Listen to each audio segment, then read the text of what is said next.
我们很长一段时间没有跟世界各地网络上面的这些非常精进用功的莲友们来结这个法缘，因为太忙碌了。那现在我们就利用这个短短的时间，给各位简单介绍生命的流转。我们人外表这个肉体会离开，但是你的神识、灵魂本体是永远存在的。你死了以后，灵魂又到另外一个地方，还要再转世投胎。可能你的身体不一样了，下一次我们到底穿什么衣服，你没有办法去猜测。这个就叫生命的流转，就证明我们的神识是不生不灭的，是不会动摇的。有一位陈先生，1年之内，父亲跟他的弟弟先后因为癌症离开了世间了。几个月以后呢，他的第4个弟弟又因为车祸而往生了。接二连三，家人的生离死别，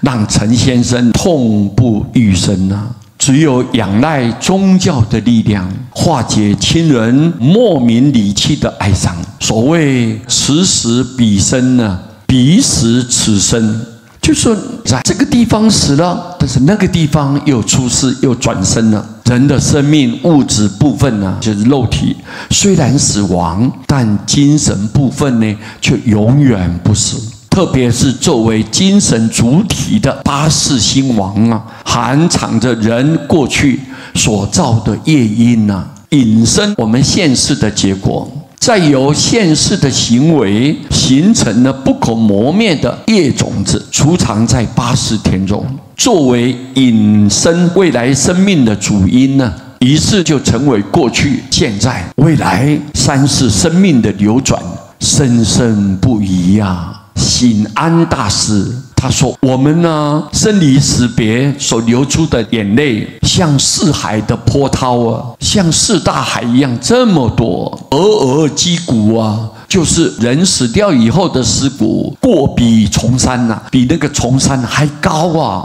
茫茫恨死，很多人无意之间就离开了，死掉了，那个尸体多以大地啊。醒安大师曾经告诉我们的一句话，每一个念头想到这个，我们都深深的觉得伤心不已啊。如果不努力精修，则无边之苦何有出离呢？佛就告诉我们，身体是为众苦之本，以此生就是生死的苦果，无量劫来啊，我们舍身受身，不知道经了多少生死，轮回在6道，易报改行呢？什么叫做易报改行呢？变动你的报应呢，改变你的形状呢。我们头出头没，无有了脱。现在我们得到人生，我们需要深切的反省，切莫因行错过，辜负了此生。我们学佛的目的不是在于今生寿命的长短，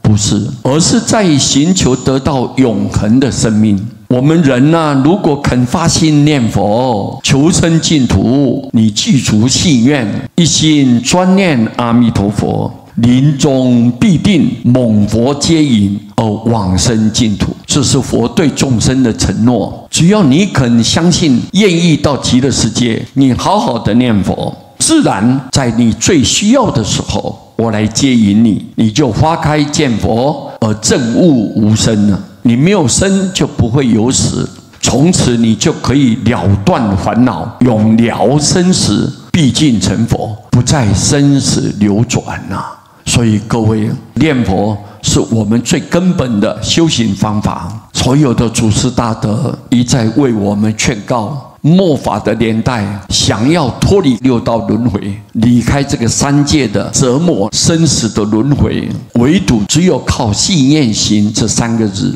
高僧大德都提醒我们，如果离开了这个方法，他们再怎么去寻找，也找不到第2个方法，连佛都找不到第2个方法。所以我们就深切的明了，我们末法年代的众生业障很深，烦恼很重，我们所造的罪业啊，实在无穷无尽呢。这种条件情况下，我们知道自己没有力量，唯独只有好好的诚心念佛，靠佛的愿力，靠佛名号的加持，我们才能够脱离开六道的生死轮回。今天我们借用这样的因缘来告诉所有广大十方信众，我们大家一起把握分分秒秒、时时刻刻要念念不忘，好好的念佛，你到佛的净土；你不念佛，就会随业流转，那是非常可怕的，非常令人担忧的。所以这一点呢，大家要珍惜现在的自己，好好精进用功。